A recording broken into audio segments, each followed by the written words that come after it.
Bom dia, irmãos, tudo bem? Como vão? Mais um domingo abençoado por Deus para que possamos aprender um pouco mais do Senhor. E nós estamos no tema desse trimestre de chamado para adoração. Esse é o nosso tema atual. Nós estamos na quinta lição, na EBD número 5, e o tema desse trimestre, como eu falei, chamado para adoração, ele envolve os livros bíblicos Levítico, Números e Deuteronômio. Até o capítulo 4, esse tema, que é extremamente profundo, o chamado para adoração, ele estava apenas introduzindo, iniciando todo esse tema, estava contextualizando toda a trajetória do povo de Deus, toda aquela trajetória do povo escolhido por Deus. Deus, no seu princípio, escolheu dentre todas as nações da terra um povo. E aí, se a gente for olhar cronologicamente, a gente primeiro passou por Gênesis, Êxodos e agora o terceiro livro da Bíblia, Levítico, que é o que nós vamos estudar hoje. Hoje, na Escola Bíblica Dominical, nós vamos aprender sobre Deus instrui seus adoradores. Primeiro, vamos contextualizar uma coisa. O que é adorar para você? O que é adorador? Ser um adorador. Adorar, se você procurar em qualquer dicionário, é amar em excesso. Amar e respeitar uma divindade. É isso que é adorar. Por isso que nós crentes evitamos muitas vezes usar esse termo, esse verbo adorar, de forma banalizada. O verbo adorar somente é a nosso Deus. Nós não usamos esse verbo adorar alguma coisa, adorar alguém. Não, nós usamos apenas ao nosso Deus, nosso Santíssimo Deus e Eterno Pai. Somente a Ele devemos a nossa adoração, e que é um amor profundo, um amor eterno, intenso e que extrapola qualquer sentimento humano. Esse é o verdadeiro significado desse verbo tão banalizado hoje em dia, que é o adorar. E aí nós vamos direcionar para o tema de hoje, que é Deus instrui seus adoradores. E esse texto bíblico ele vai ser embasado pelos capítulos 1, 2, 3, 4, 5 e 6, até o capítulo 12 de Levítico. E aí nós vamos contextualizar algumas coisas também. Primeiro, o livro de Levítico ele vem depois de Êxodos, ou seja, vamos fazer uma cronologia. Deus criou o céu e a terra, Deus criou o homem, a sua imagem e semelhança dele próprio. Esse homem transgrediu, pecou e trouxe o pecado para toda a raça humana. Então, toda a raça humana ela é pecadora e vai pecar. Ponto. E esse pecado, como pagamento, como cobrança, como punição, leva à morte. Então, nós, homens, descendentes de Adão e Eva, nós temos em nós imputados o pecado. Nós pecaremos e continuaremos pecando, mesmo que for em pensamento, mas nós sempre estaremos transgredindo a Deus. E Deus, Santíssimo, não compactua com nada pecaminoso, com nada errado.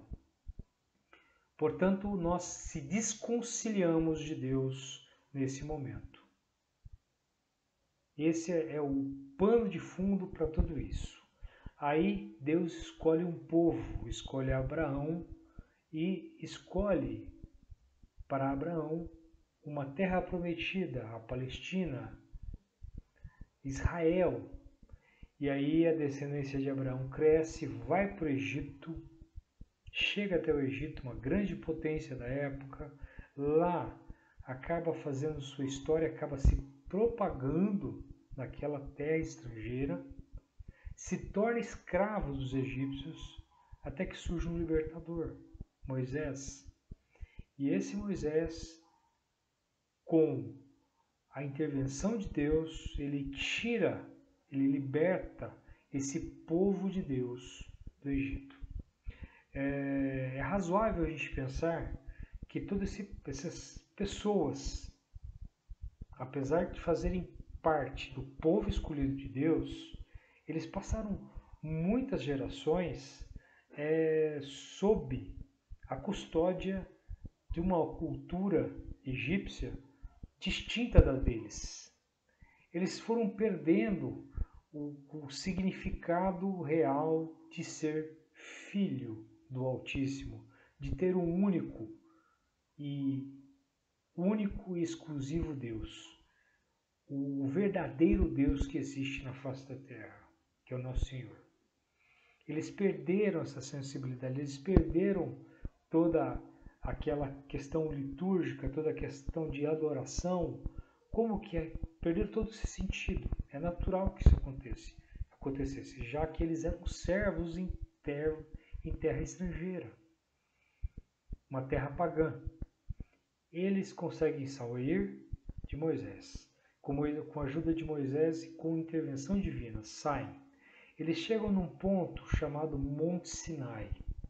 De lá até Israel, até a Terra Prometida, eles tinham um percurso, mas eles param no Monte Sinai. E isso data aproximadamente de 1.500 anos antes de Cristo. Então o povo se reúne no Monte Sinai e lá, num período de 1 ano, é que se sucede realmente o que está escrito no livro de Levítico. O livro de Levítico, ele é, pelo seu nome original, o livro dos levitas. A tribo de Levi, os levitas que são descendentes de Levi, a tribo de Levi, dos levitas, é uma tribo essencialmente sacerdotal, que tem o papel primordial dentro do povo de Deus como cultuar e auxiliar nesse culto a Deus. Nós temos que sempre pensar nessa questão de cultuar a Deus no Antigo Testamento, em Levítico, e contextualizar com hoje, no Novo Testamento, no que nós acreditamos e que nós sabemos e temos consciência de que Cristo liquidou toda essa necessidade de sacrifícios, pois ele foi o único e exclusivo sacrifício agradável a Deus. Mas para que nós possamos entender os planos de Deus até chegar em Cristo e até chegar hoje na nossa vida, a gente tem que entender o Antigo Testamento. A gente tem que entender esse livro que é de Levítico. Se alguém parar para ler o livro de Levítico e ler alguns capítulos, você vai perceber que ele é um livro chato. Ele tem várias normas, regras, descrições que são aplicadas de sacrifícios de animais, ofertas e formas de cultuar a Deus.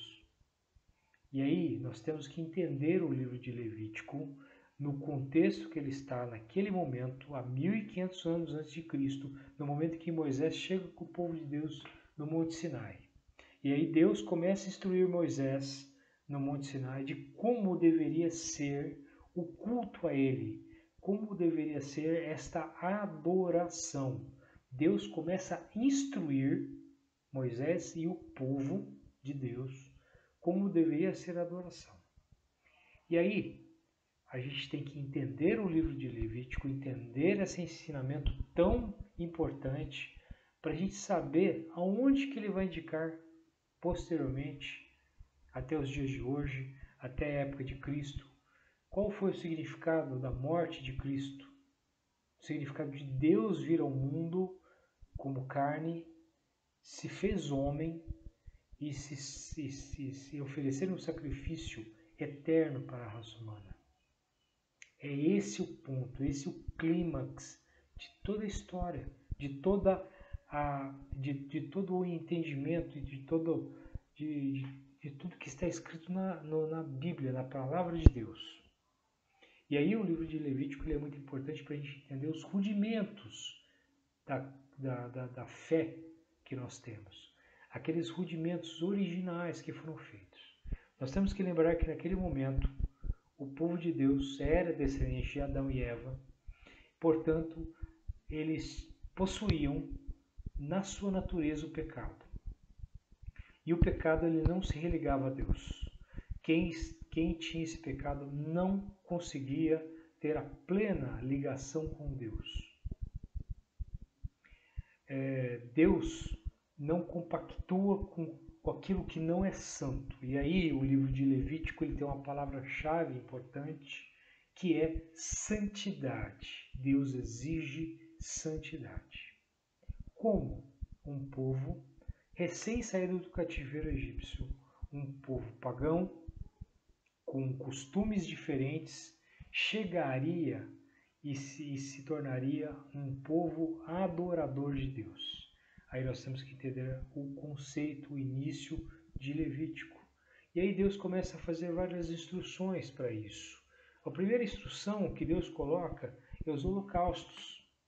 Bem, se um homem pecador não conseguia compactuar com um Deus divino e santo, a alternativa que restava era oferecer a esse Deus um holocausto em substituição ao pecador. Já que esse pecador, a única coisa que lhe restava com o pecado era a morte, ele trazia um holocausto, uma oferta em sacrifício de holocausto, um ser vivo, um animal, dentro da comunidade, um boi, um bezerro, um cabrito, uma ovelha, chegava de frente à tenda, e aí nós temos que entender como que era o local de adoração que esse povo fazia. Aí nós vamos ver que em Êxodos, no final do livro de Êxodos, Deus instrui Moisés a fazer uma tenda de adoração, um santuário móvel que iria, junto com esse povo de Deus, que iria trafegar, iria fazer sua trajetória dentro do deserto.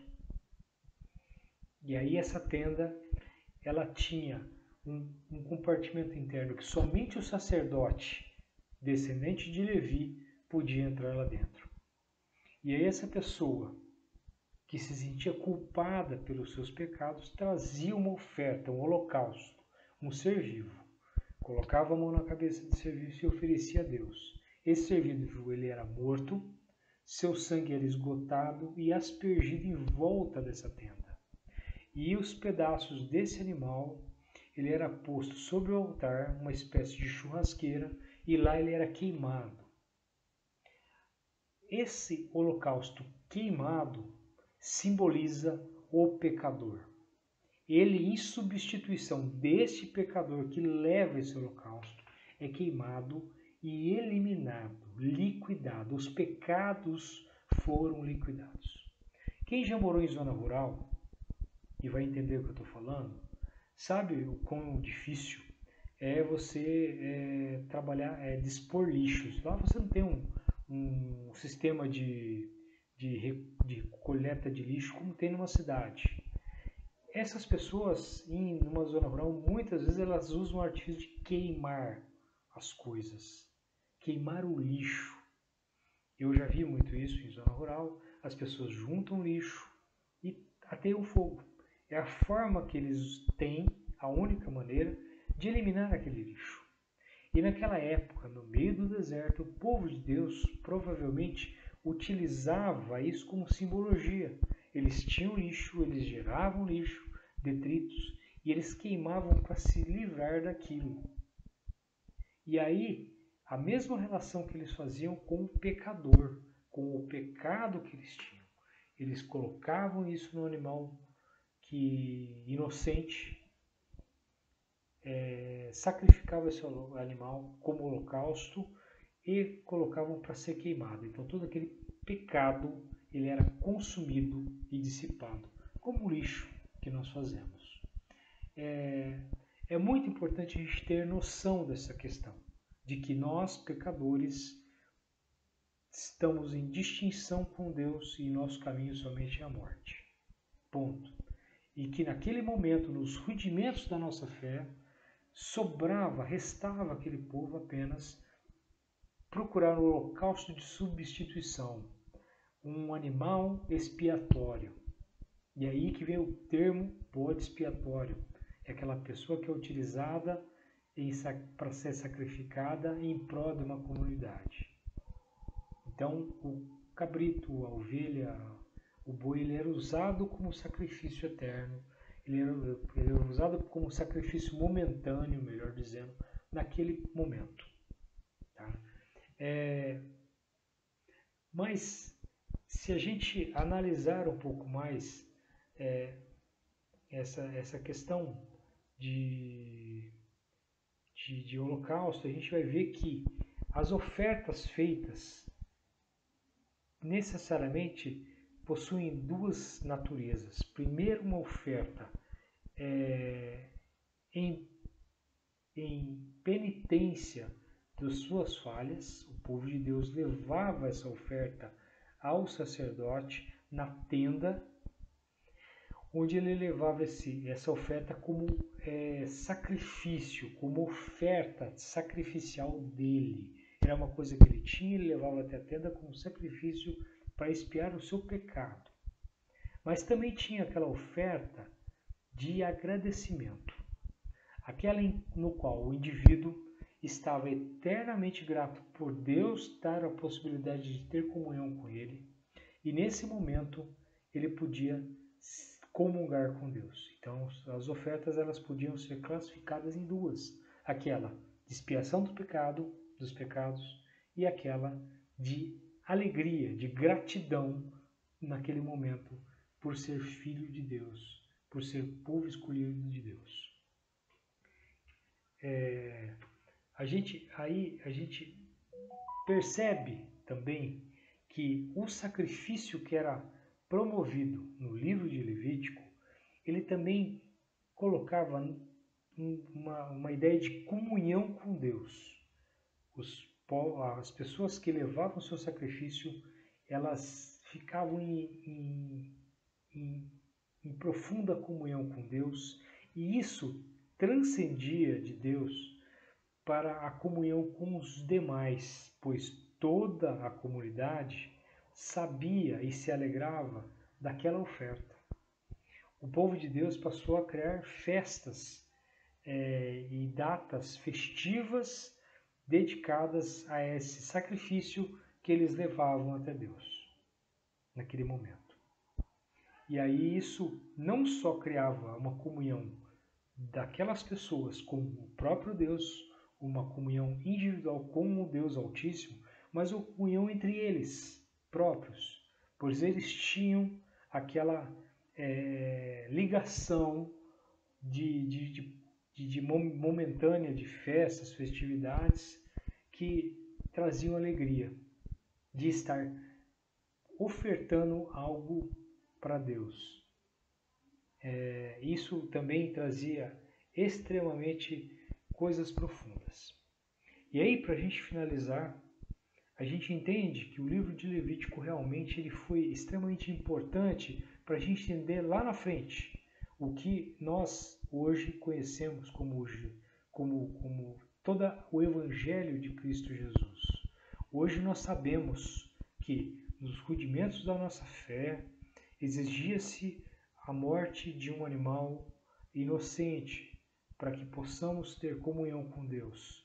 Mas agora não há mais essa necessidade, porque esse próprio Deus, ele se fez carne, ele se despiu da sua glória, se fez homem, 100% homem, 100% Deus, aqui na terra, sentiu o que um homem sente e em nenhum momento pecou, sempre puro e inocente. E ele ofereceu a si próprio como sacrifício eterno. E aí esse Deus maravilhoso que veio até a terra nos religou eternamente com ele. Basta apenas acreditarmos em Cristo Jesus como nossa expiação dos pecados, única e exclusiva expiação dos pecados. E basta segui-lo até a vida eterna. É isso que é maravilhoso em todo esse conhecimento. Lá atrás nós tínhamos Levítico com todos os rituais e regras de expiação dos pecados via animal. Hoje, como a gente vê como o plano divino é perfeito e imutável, nós vemos que Jesus se fez homem, Deus se fez homem e Deus se deu a si próprio, deu o seu próprio Filho unigênito para ser a expiação de nossos pecados. Como Deus amou esse mundo, como Deus amou o homem, tão pobre em pecados, como Deus garantiu a nossa vida eterna e garantiu com tudo isso com seu amor. Nós, lá atrás, na nossa descendência de Adão e Eva, por nossa vontade, optamos pelo pecado. Mas Deus já tinha um plano traçado na eternidade para resolver essa questão. E hoje a gente entende que, primeiro ponto, nós conseguimos religar com Deus. Nós temos comunhão com o Senhor, com o Altíssimo, via Jesus Cristo. E segundo ponto, essa comunhão transcende aqui na terra e ela expressa aqui na terra a própria casa de Deus, o próprio reino de Deus, a igreja que constituída nessa terra cheia de pecados e defeitos é a extensão do reino de Deus para todo sempre. Nós fazemos parte dessa casa. Portanto, agradeçamos a Deus por essa maravilhosa bênção de hoje sabermos e dizermos que somos filhos de Deus. Que Deus não nos deixou desamparado. Ele tinha um plano perfeito e absoluto. E esse plano se cumpriu em Jesus. E hoje podemos desfrutar dessa comunhão com Ele e sabermos que somos filhos de Deus. Agradecemos grandemente ao Senhor Deus por essa maravilhosa bênção. E sem igual, não há preço que pague estarmos com essa bênção da graça de Deus. É isso que oramos e agradecemos em nome de Jesus. Amém.